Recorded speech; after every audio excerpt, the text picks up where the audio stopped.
Dati pa akong model. Dati siya. Hindi ko makapanawa si Ma'am Wash. Hanggang yung pangalan ko kasi maging model pero hindi ko na yan natupad. Pero dito, artista na ako sa Global Pinoy Showcase. Model na ako dito. Nasa poster na ako. Okay? So, ako po ay dating OFW. Sino OFW? Nagbakasyon. May asawang OFW. Di ba masarap pakinggan ng OFW kasi maganda ang sweldo, mataas, malaki, sosyal, nasa galaan ka lang. Pero ang totoo, tayo'y broke na broke, pero hindi natin pwede ipakita yan sa ating mga kakilala, lalo na sa mga basher. Tama ba? Yes. So, bago ako naging franchise director, bago ako naging Millionaires Club member, bago ako naging car achiever, bago ako nakapagpatay ng bahay, naging katulad din kita nandyan nakikinig.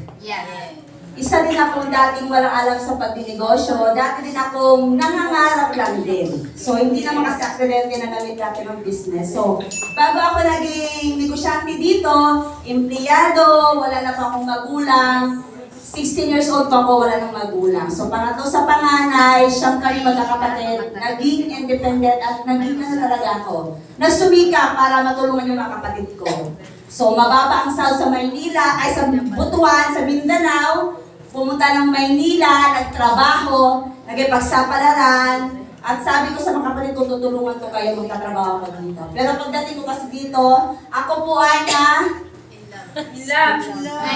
Oh, correct. Ayun, yung buntis na in love muna. Shoutout sa aking mister na mga dyan. Support yan. Tagalog yung napangasawa ko, taga Laguna. So, na-in love, nabuntis. So, yung priority ko na magtrabaho dapat tulungan yung mga kapatid ko, hindi na. Kasi na-in love, nabuntis. At hindi ready yung salapi. Pero nagmamahalan kayo. Hindi mo ramdam yung hirap pag nagmamahalan kayo. Pero hindi yung tatagal kasi magtatakbo na yung mga kalderong plato pag wala nang maisain. Correct? So, umpisa lang yan. Pero sa katagalan na wala ng pera, ang babae talagang unyemas ka na. Yan yung realidad. Tama ba? So, siya po ang napakasawa ko. Simple lang po siya. Gwapo lang po. Gusto lang niya ay simpleng buhay, makasahod, makarimit, or job, okay na. Talaga, remit, simple lang. Ikaw din ba ganun? O, tayo mga housewife, check na ako, kaka. So, ganun, hindi na. Sorry, Mayor ba ito?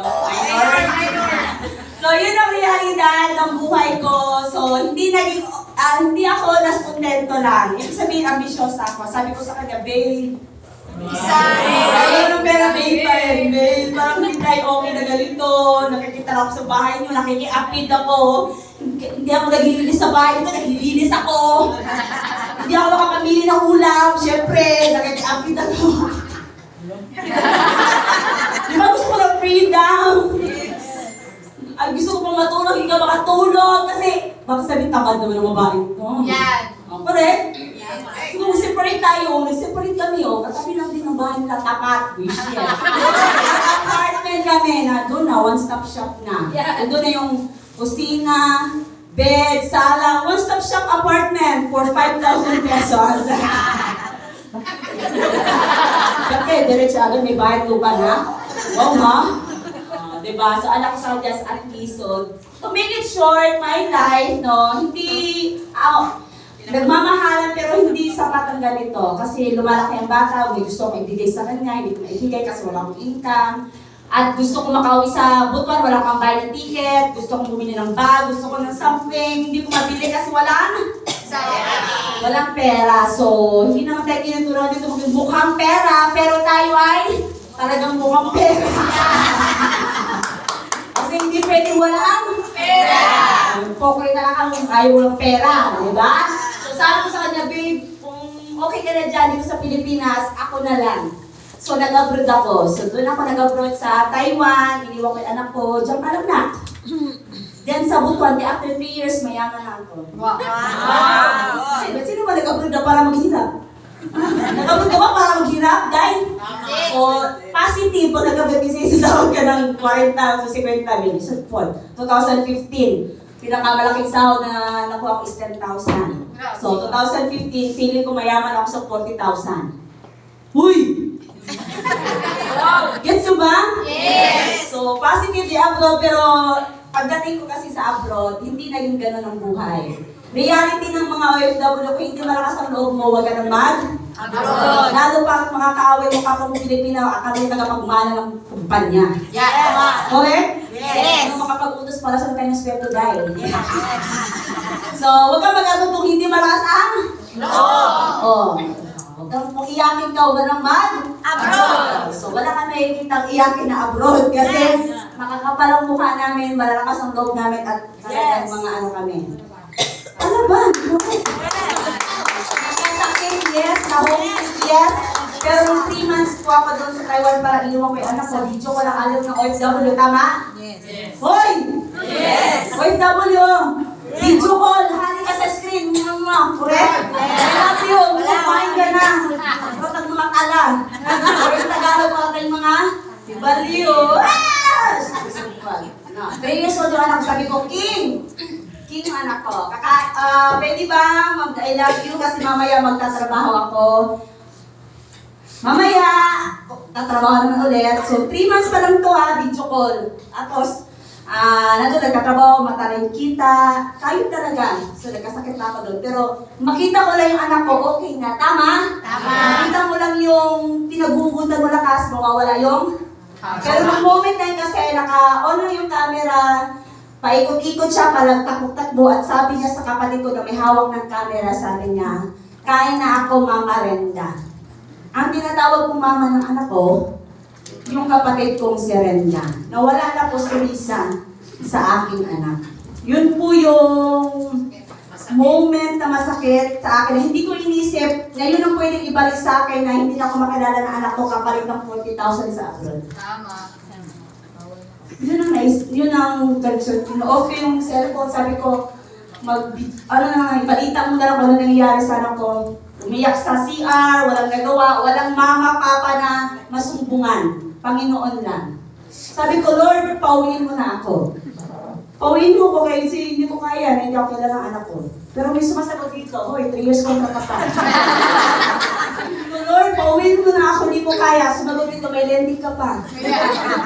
May mga kautangan ka pa, dahil. Nag-abroad ka, di ba? Nangutang ka and everything. So, kung nag-abroad ka nga, waka utang. Amazing.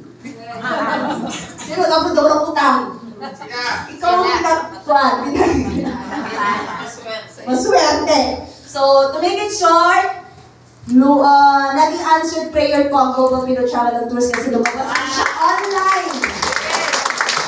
At ang sabi lang doon, gusto mo bang mag-travel and tours, pwede kang kumita ng 500 pesos in just 5 minutes.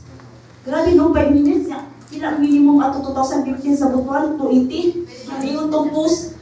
500 yun, scammer ka dahil. 2015, 280 ang minimum ang sweldo. Tapos ngayon siya, 500 ka kikita dito 5 minutes. Ano naman? Ikaw mapapaisip talaga. Hindi doon na kami lahat sa 5 minutes, 500. Kami 8 hours kang magtatrabaho, correct? Yes! Oh, hindi ka pero ako yung sigurista nag-background check. Nag-i-exist talaga ang ganitong business na yes, kikita ka ng 500 pesos. Para sa inyo yan ha, sa mga guests na nandito. Hoy! 500 ang kikitain nyo bawat ticket. Pag-international 1,000. Para maibalik ang 19,000 nyo, 20 tickets lang yan. Yes. Mathematics yun. Para sa inyo yan ha. So ang ginawa ko, yes, wala akong pera sa abroad. Pero pag gusto, maraming sagot ko isa, walang pera sa abroad. Nasaan yung sweldo mo? Bayad utang, Day! Padala dito, Day! So walang pera kahit abroad. Tama. Ang meron sa aming resibo, tama? Huwag kayo hinihingi, huwag kayo sulisit sa abroad, ha? Mga bagagnaw. Ay, yung Tagalog kakapal ng mukha niyo, wala kayo ambag sa pagka-pray, tapos hihingi kayo. Tama. Ayan, Day. Okay, ma'am? So, bawat sentimo ng OFW pinagsusumikapan. Yes. bago kayo manghingi, bago kayo mag-solicit ng ibang lilitsyon nyo, gagawin sa something, kukunin yung ninang-ninong, kapal! Okay? So, grabe! Saludo ako sa mga OFW, hindi madali ang buhay OFW, pero kapag umabot ka ng 10 years, talagang napakatibay mo na. Yes.